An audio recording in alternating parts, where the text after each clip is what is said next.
Hello everyone, welcome to GS education classes. My name is Geeta. उम्मीद करती हूँ कि आप सब लोग जो है बहुत ही बढ़िया होंगे और अपनी तैयारी जो एक बेहतर तरीके से कर रहे होंगे। आज हम डिस्कस करने वाले हैं हिंदी पैडागोजी के कुछ क्वेश्चंस जो कि सी टेट के पॉइंट ऑफ व्यू से जो है बहुत ही इंपॉर्टेंट होने वाला है। आप लोगों को बता दूं, बहुत सारे कैंडिडेट जो है लैंग्वेज को इंपॉर्टेंस नहीं देते। उन्हें लगता है कि हमें लैंग्वेज आती है, अगर नहीं भी पढ़ेंगे तो हम कर लेंगे। लेकिन यहाँ पर मैं एक ही सजेशन मेरा रहेगा कि लैंग्वेज को भी उतनी ही इंपॉर्टेंस दे जितना बाकी सब्जेक्ट को देते हैं, क्योंकि लैंग्वेज जो है आपके सी टेट के स्कोर को बढ़ा भी सकता है, आपके स्कोर को कम भी कर सकता है। ऐसा भी हो सकता है कि आप फेल भी हो जाए। तो भाषा जो है बहुत ही इंपॉर्टेंट रोल प्ले करता है सी टेट के एग्जाम में। तो आपको जो है उसकी भी वैसे ही प्रैक्टिस करनी है जिस तरह से बाकी सब्जेक्ट की। यहाँ पर जो है मैंने हिंदी पैडागोजी का एक जो है प्रैक्टिस करवा चुकी हूँ, और ये जितनी भी मैं प्रैक्टिस हिंदी पैडागोजी की करवाने वाली हूँ आपके प्रीवियस ईयर क्वेश्चंस पर आधारित होंगे। और प्रीवियस ईयर क्वेश्चन पेपर जो ये मैंने लिया है, ये आपका दिसंबर 2022 का जो है, एक मिनट, दिसंबर 2022 का जो है पेपर है। आप लोगों को बता दूं, दिसंबर 2022 में जो एग्ज़ाम हुआ था वो ऑनलाइन हुआ था, और ये जो मैंने पेपर लिया है ये 7 फरवरी का पेपर है। ठीक है, मॉर्निंग शिफ्ट का। तो आप लोगों को मैं जो पैडागोजी है वो जो है प्रीवियस ईयर से करवाऊंगी, और ऐसा मत सोचिए कि बस एग्जैक्ट जो है आंसर बता दूंगी। आप लोगों को टिप्स एंड ट्रिक्स के साथ बताऊंगी कि कम टाइम में ज़्यादा से ज़्यादा क्वेश्चन जो है सॉल्व कर सकें। मेरी पूरी कोशिश रहेगी कि हर एक क्वेश्चन को इस तरीके से मैं समझाऊं कि आप लोगों को समझ में आ जाए, और आप आसानी से जो है टॉपिक को समझते हुए जो है आप अपना इसमें एक अच्छा स्कोर कर सकें। तो चलिए स्टार्ट करते हैं। ये सब तो रही बातें, और हाँ, अगर चैनल पर नए हैं, चाहते हैं कि सी टेट में एक अच्छा स्कोर करें, जो अपकमिंग सी टेट है वो पहली बार में ही पास कर लें, तो आप जो है चैनल को सब्सक्राइब कर सकते हैं। अदरवाइज जो है कहीं से भी पढ़िए, बस याद रखिएगा एकदम एक सही डायरेक्शन में पढ़ना है, नहीं तो कोई फ़ायदा नहीं होने वाला है। ठीक है। और हाँ, यहाँ पर जो मैं सी टेट की प्रैक्टिस करवाऊंगी एकदम पूरा बेसिक से मैं करवा रही हूँ। तो अगर आपको लगता है कि यहाँ से आप कर सकते हैं तो आप जुड़ सकते हैं। तो चलिए स्टार्ट करते हैं। जो हमारा पहला क्वेश्चन है वो, बच्चे जो है कोरी स्लेट की भांति हैं। क्या बोला है कि बच्चे जो हैं एक कोरी स्लेट की भांति हैं, और जो भाषा अधिगम है, कहने का मतलब है कि जो लैंग्वेज लर्निंग है, इन कोरी स्लेटों पर भाषिक आदतों की छाप है। ठीक है। तो कहने का मतलब है कि बच्चे जो है कोरी स्लेट की भांति होते हैं, मतलब कि जिस पे कुछ भी लिखा नहीं होता है। तो ये किसका जो है वाक्य है, पियाजे का, वाइगोस्की, चॉम्स्की या स्किनर? तो आप लोगों को बता दूं कि भाषा के बारे में जो है ये वाक्य जो है स्किनर ने बोला है कि बच्चे जो होते हैं एक कोरी स्लेट के तरह होते हैं, और भाषा अधिगम जो है इस स्लेटों पर एक भाषी आदतों का जो है छाप छोड़ता है। ठीक है। तो यहाँ पे फोर्थ ऑप्शन जो है हमारा करेक्ट होगा। नेक्स्ट क्वेश्चन देखते हैं। हाँ, क्वेश्चन सेकंड क्या, सॉरी, क्वेश्चन नेक्स्ट क्या है, निम्नलिखित में से कौन सा मानक अनुच्छेद लेखन के आकलन के लिए महत्वपूर्ण नहीं है? देखिए, नहीं की बात कर रहा है।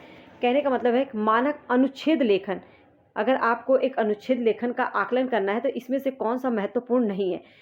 टॉपिक वाला वाक्य, कहने का मतलब कोई भी एक टॉपिक दे देना, उस पर जो है वाक्य बनाना, तो ये अनुच्छेद लेखन का एक महत्वपूर्ण वाक्य है या नहीं? तो ये हो सकता है वाक्य। ठीक है। कोई भी टॉपिक देकर उस पर जो है कोई भी वाक्य लिखवाना। अनुच्छेद को विस्तार देने वाले तत्व, ये भी सही है, ये भी अनुच्छेद लेखन के आकलन में जो है कहीं ना कहीं महत्वपूर्ण भूमिका निभाता है। सुंदर हस्तलेखन, देखिए, अनुच्छेद लेखन का अगर आकलन करना है तो आप उसमें जो है, आप उसमें ये नहीं देखेंगे कि बच्चे ने किस तरह की उसकी हैंड राइटिंग है, ये नहीं आप इसका देखकर नहीं, बल्कि ये देखेंगे कि जो टॉपिक पे उसने जो लिखा है वो सही लिखा है या नहीं, जिन पॉइंट्स को उसने शामिल किया वो एक दूसरे से संबंधित है या नहीं। तो ये सब जो है अनुच्छेद लेखन के आकलन में एक महत्वपूर्ण भूमिका निभाता है। लेकिन कौन सा नहीं है? वो एक सुंदर हस्तलेखन। ठीक है, संबद्धता तो सही है। तो यहाँ पे थर्ड जो है हमारा, ये जो है आंसर करेक्ट होगा, मतलब कि इसका जो है अनुच्छेद लेखन के आकलन में कोई भी महत्वपूर्ण योगदान नहीं होता सुंदर हस्तलेखन का। ठीक है। उम्मीद करती हूँ कि ये जो है चीज़ें आप लोगों को क्लियर हो रही होंगी। अगर वीडियो पसंद आ रही है तो please hit like button and लोगों को शेयर कर दीजिए ताकि और लोगों को हेल्प मिल सके। थर्ड क्या है, पाठ्य सामग्री में आए कठिन शब्दों को समझाने के लिए, जो भी आप टॉपिक पढ़ा रहे हैं, जो भी पाठ पढ़ा रहे हैं, उसमें जो है आए कठिन शब्दों को समझाने के लिए अध्यापक पहले उन शब्दों का मातृभाषा में अनुवाद करती है, फिर विद्यार्थियों को कहती है याद करने के लिए। वह किस विधि का प्रयोग कर रही है? व्याकरण अनुवाद विधि, प्रत्यक्ष विधि, संरचनात्मक उपागम या संप्रेषणात्मक? देखिए, प्रत्यक्ष विधि तो होगा नहीं, संरचनात्मक उपागम भी नहीं होगा, संप्रेषणात्मक उपागम भी नहीं होगा। यहाँ पे जो है टीचर जो है कोई पाठ्य सामग्री में जो भी कठिन शब्द है उनका जो है मातृभाषा में अनुवाद कर रही है। तो यहाँ पे जो है हम ये कह सकते हैं कि वो ये जो है व्याकरण अनुवाद विधि है। ठीक है। तो हमारा पहला ऑप्शन जो है वो करेक्ट होगा। नेक्स्ट क्वेश्चन देखते हैं। ध्वन्यात्मकता जागरूकता के 3 चरण कौन से हैं? तो यहाँ पे जो है आप लोगों से पूछा जा रहा है कि ध्वन्यात्मकता जागरूकता के बारे में। तो आप लोगों को बता दूं कि जो ध्वन्यात्मकता जागरूकता है, ये ध्वनियों को संपूर्ण भाषा प्रणाली के तत्व के रूप में जाना जाता है। ठीक है, ध्वनियों के संपूर्ण भाषा प्रणाली जो है उसको एक तत्व के रूप में जाना जाता है। तो यहाँ पे किस तरीके से होगा, देखिए अगर हम बात करें तो अक्षर हो सकता है, शब्द, अक्षर से क्या बना शब्द, फिर वाक्य, ये नहीं आएगा आपका। ध्वनि, स्वर मान, तान, ये भी नहीं होगा। अक्षर, तुकबंदी, स्वनिम, देखिए ये हो सकता है। क्यों, इसका कारण क्या है, अक्षर पहले आता है, अक्षर से हम क्या बनाते हैं, तुकबंदी करते हैं, फिर उसके बाद जो है स्वनिम, मतलब उसको जो है अगर हम तोड़ें, सबसे छोटी इकाई जो होती है उसे क्या कहा जाता है, स्वनिम। तो ध्वन्यात्मकता जागरूकता के 3 चरण जो है वो अक्षर है, तुकबंदी है और स्वनिम है। ठीक है, तो यहाँ पे थर्ड ऑप्शन जो है हमारा करेक्ट होता है। नेक्स्ट देखते हैं, 5वां क्या है क्वेश्चन। हाँ, अध्यापक अपने विद्यार्थियों को पढ़ाए गए पाठ के सारांश पर आधारित एक कार्य पत्रक देती है जिसमें हर 5वें शब्द को हटा दिया गया है। देखिए यहाँ पे अध्यापक जो है अपने विद्यार्थियों को पढ़ाए गए जो पाठ है, पाठ के सारांश पर आधारित एक कार्य पत्रक देती है, एक कार्य देती है जिसमें हर 5वें शब्द को उसने हटा दिया है। वह विद्यार्थियों को उस हटाए गए शब्दों को सोचकर वहाँ पे लिखने के लिए कहती है। तो इस प्रकार का परीक्षण क्या कहलाता है, क्लॉज टेस्ट, रिक्त स्थान की पूर्ति, सारांश की पूर्ति या लिखित परीक्षा। देखो लिखित परीक्षा तो होगा नहीं, सारांश की पूर्ति भी नहीं होगा, रिक्त स्थान की पूर्ति भी नहीं। यहाँ पे उसने बोला है कि जो कार्य पत्रक दिया है हर 5वें शब्द को हटा दिया गया है और विद्यार्थियों को सोचने पर मजबूर किया गया है। तो यहाँ पे ये जो है क्या होगा, एक क्लॉज टेस्ट है। क्या है ये, एक क्लॉज टेस्ट। ठीक है, उम्मीद करती हूँ कि ये समझ में आ गया होगा। क्वेश्चन 6 देखते हैं, नेक्स्ट क्वेश्चन देखते हैं। पठन के बारे में कौन सा कथन सही नहीं है। आप यहाँ पे देखिए पठन के बारे में क्या पूछा है, कौन सा कथन सही नहीं है, मतलब 3 कथन जो ऐसे होंगे जो सही होंगे पठन के बारे में। पठन का तात्पर्य शब्दों को ध्वनि देना और डिकोड करना।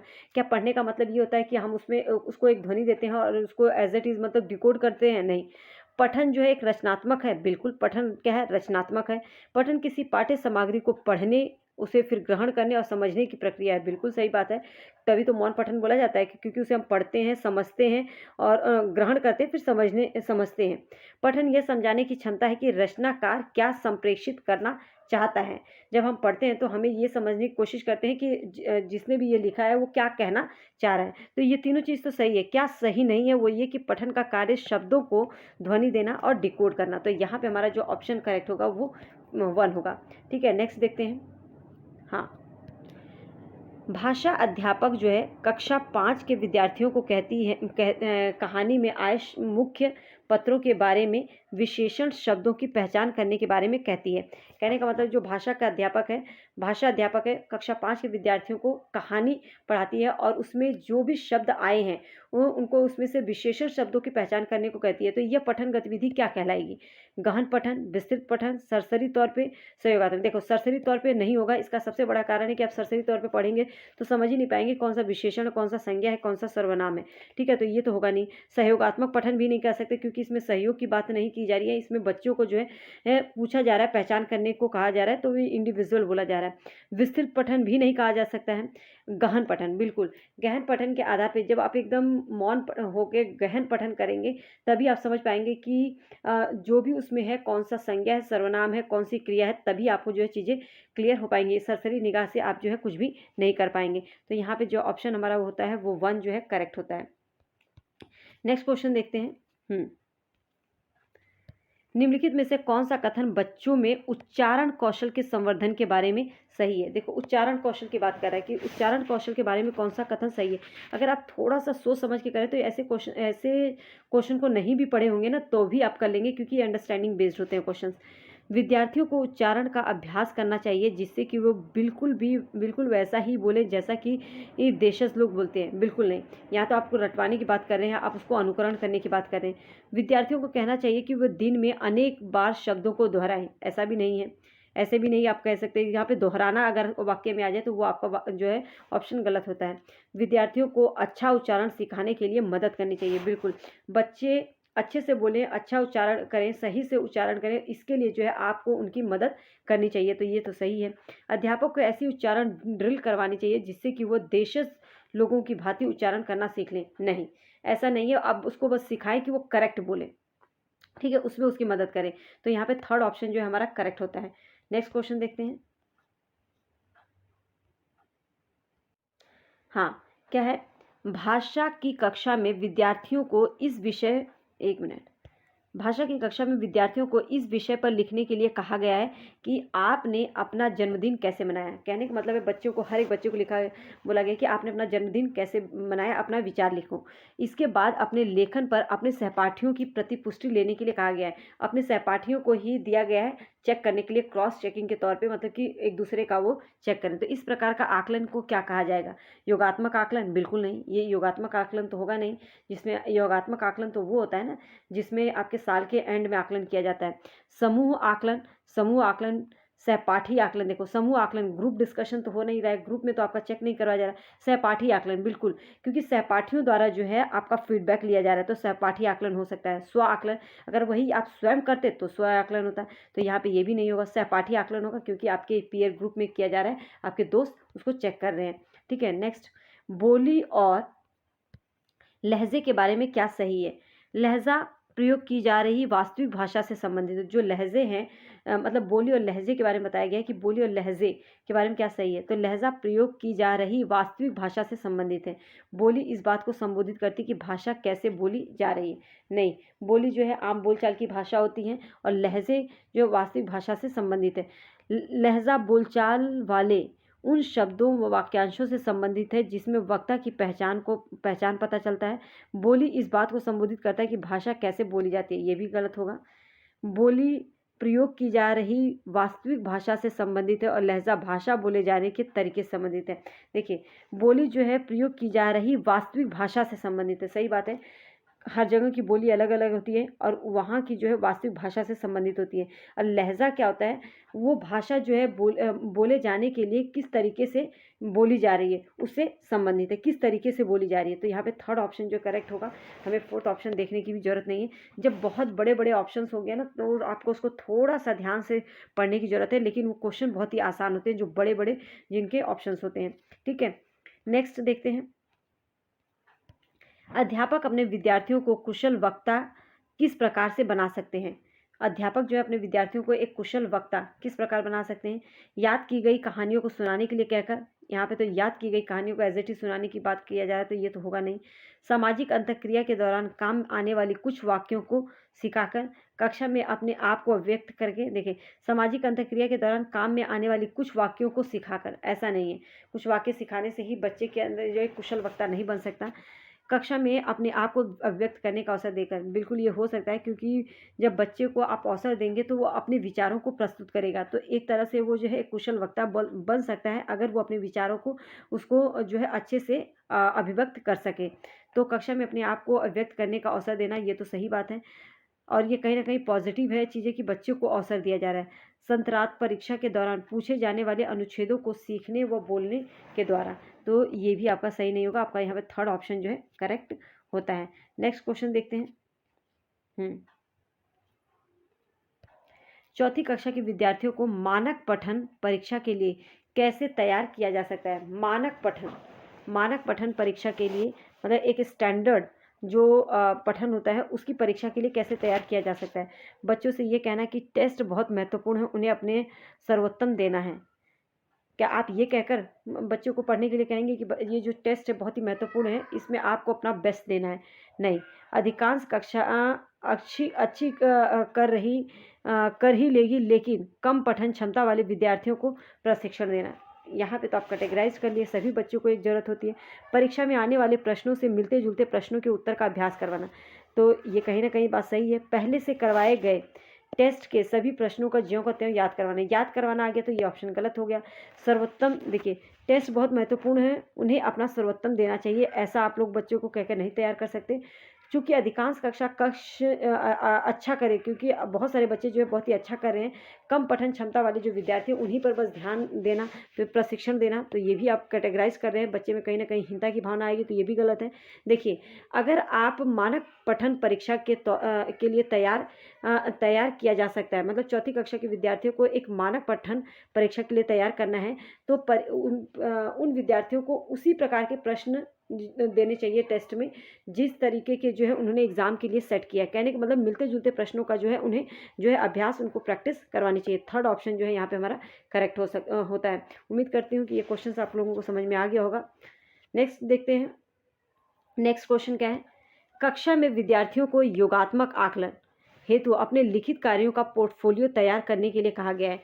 योगात्मक आकलन जो आपका जो है एंड में एकदम एग्जाम होता है, कहने का मतलब होता है पूरे ईयर के एंड में एग्जाम होता है, उसका जो है आकलन हेतु अपने लिखित कार्यों का पोर्टफोलियो तैयार करने के लिए कहा गया है। जैसा कि आपने लेखन कार्य में कोई सर्वोत्तम 6 नमूने लेना, ठीक है। ये किस प्रकार का आकलन है, किसी भी काम का नहीं है, ऐसा तो नहीं है। विद्यार्थी अनुकूल है, अध्यापक केंद्रित है, यह आकलन का प्रकार नहीं है। तो इसका जो है आंसर क्या होगा, तो इसका जो है आंसर हमारा क्या होगा कि ये विद्यार्थी के अनुकूल है, ठीक है। क्यों, अब ये विद्यार्थी, क्योंकि लिखित कार्यों का पोर्टफोलियो तैयार करने के लिए उन्हीं को कहा गया है। जैसे कि अपने लेखन कार्य, बच्चों को खुद ही बोला जा रहा है कि अपने लेखन कार्य से कोई भी 6 सही नमूना, सर्वोत्तम जो सबसे अच्छा हो उसमें 6 नमूना लेना है। तो इस प्रकार का आकलन जो है विद्यार्थियों के अनुकूल आकलन है, ठीक है। नेक्स्ट क्वेश्चन देखते हैं। भाषा अधिगम के बारे में 2 कथन दिए गए हैं। कथन पढ़कर सही विकल्प आपको चुनना है। कोई भी व्यक्ति किसी भी आयु में कोई भी भाषा सीख सकता है, हालांकि कम उम्र के में सीखना अधिक आसान होता है। सही बात है। भाषा अवसर मिलने पर सीखी जा सकती है, मतलब ऐसा एनवायरनमेंट अगर आप प्रोवाइड कर दें बच्चों को या किसी को भी, तो भाषा जो है आसानी से सीखी जा सकती है। तो ए और बी दोनों ही सही है। तो कहाँ पर, हाँ, पहला ही ऑप्शन हमारा जो है यहाँ पे करेक्ट होता है, ए और बी दोनों सही है। नेक्स्ट क्वेश्चन देखते हैं, और ये लास्ट क्वेश्चन है। उम्मीद करती हूँ कि ये सभी क्वेश्चन जो है आप लोगों को क्लियर हो गए होंगे। अगर आपको प्रीवियस ईयर की सभी सब्जेक्ट की अगर प्रीवियस ईयर अच्छे से करना है तो आप मुझसे जुड़ सकते हैं, अदरवाइज़ कहीं से भी करिए। बस हाँ, याद रखिएगा प्रीवियस ईयर जो है करने से आप अपने आप को चेक कर सकते हैं, आप लोगों को एक आइडिया मिल जाता है किस टाइप के क्वेश्चन आएंगे। और प्रैक्टिस बहुत ज़्यादा ज़रूरी है, इसीलिए प्रीवियस ईयर करना जो है ज़रूरी है, ठीक है। पर आप कितना भी पढ़ लें, लेकिन आप क्वेश्चन के फॉर्म में उसकी प्रैक्टिस नहीं करते तो कोई फ़ायदा नहीं होने वाला है। अभी आप लोगों को सभी क्वेश्चन जो है बहुत ही अलग अलग से लग रहे होंगे, लेकिन मैं इतना बता देती हूँ कि अगर 4-5 जो है इस तरह से प्रैक्टिस कर लें तो आपको जो है चीज़ें समझ में आने लगेंगी। अभी अचानक से जो है, क्योंकि आपने अभी तक कुछ पढ़ा भी नहीं होगा, अचानक से आप सोचेंगे समझ में आ जाए, तो ऐसा नहीं हो सकता। तो इस तरीके से 3-4 प्रैक्टिस जो है आप लोगों को करना पड़ेगा। उसके बाद जो है आप देखेंगे कि आप धीरे धीरे जो है करने लग जाएंगे। तो मेरी पूरी कोशिश रहेगी कि मैं इसकी जो है पूरी अच्छे से प्रैक्टिस करवा सकूँ। कक्षा कक्ष में जो नेक्स्ट क्वेश्चन है, कक्षा कक्ष में गतिविधि के दौरान अध्यापक विद्यार्थियों को लेखन की थीम पर मानस मंथन, मतलब ब्रेन स्टॉर्म करने के लिए कहती है। यह युक्ति लेखन प्रक्रिया का कौन सा चरण है? लेखन पूर्व, समीक्षा करना, प्रारूपण या प्रकाशन? तो ये जो है इसका आंसर जो होगा वो है ये कि लेखन पूर्व। कक्षा में लेखन गतिविधि के दौरान अध्यापक विद्यार्थियों को लेखन की थीम पर क्या मानस मंथन करने के लिए कहा है। तो ये युक्ति लेखन प्रक्रिया का कौन सा चरण है? लेखन पूर्व, ठीक है। तो उम्मीद करती हूँ कि आपको ये जो है ये आप लोगों के लिए वीडियो यूज़फुल रहेगी। अगर पसंद आई हो तो please hit like button. All the best.